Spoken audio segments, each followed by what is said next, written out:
না, প্রথমত ধন্যবাদ শেখ রহমতুল্লাহ ভাইকে আমাকে এখানে আমন্ত্রণ করার জন্য। বেশ কয়েকদিন আগে ওনার সাথে কথা হচ্ছিল, তো পরে উনি আমাকে এখানে আমন্ত্রণ জানালেন। আলহামদুলিল্লাহ আজকে এখানে এসে এটা প্যাকেজিংয়ের এটা দেখলাম এবং আলহামদুলিল্লাহ ওনার সাথে কথা বলে যতটুকু বুঝলাম যে মানুষের জন্য উনি যতটুক সম্ভব তার চেয়ে বেশি করার চেষ্টা করে এবং ওনার যে সংস্থা যে কাজগুলো করছে এবং এরা মানে আনবিলিভেবল এবং সর্বস্তরের মানুষ যেভাবে এসে ভলেন্টিয়ারের কাজ করছে এটা খুবই সন্তোষজনক।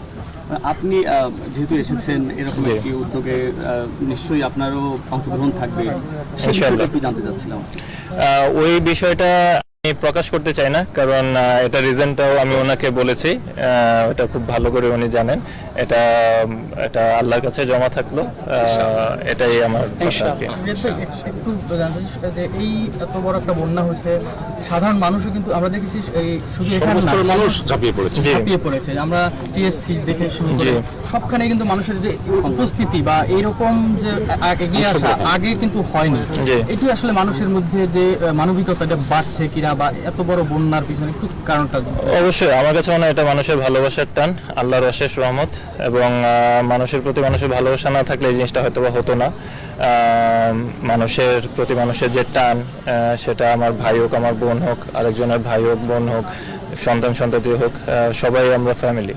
তো এই কারণে হয়তোবা এই জিনিসটা হচ্ছে এবং এটা খুবই ইতিবাচক একটা দিক।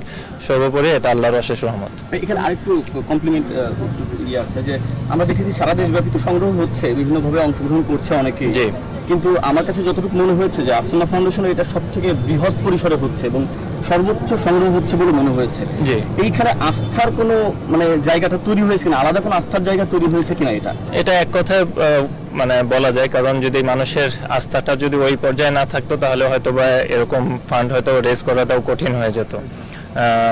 আমি আবারও বলছি, এটা আল্লাহর অশেষ রহমত এবং এটা মানুষের আস্থার একটা প্রতিদানও বলতে পারেন। যেহেতু এখানে আসছে একটু ক্রিকেট নিয়ে যদি জানতে, ছোট্ট করে। ক্রিকেট নিয়ে কোনো কোশ্চেন? Thank you.